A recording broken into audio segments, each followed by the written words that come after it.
चल पड़ी।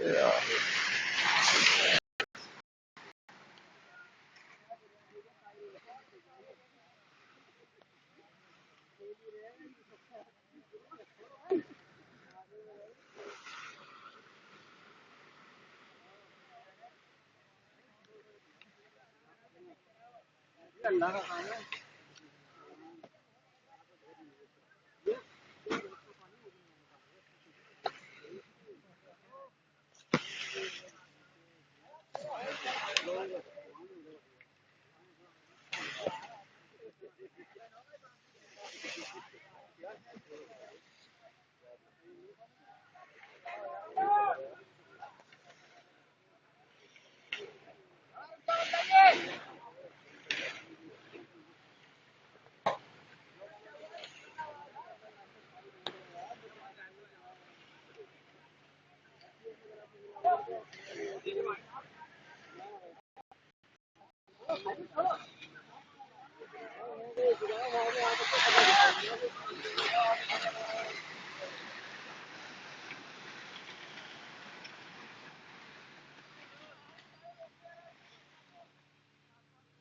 खींच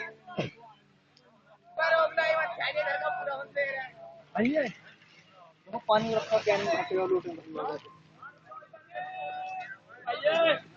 हमारा गाड़ियां रुक जाइए जरा रुक जाइए कह दो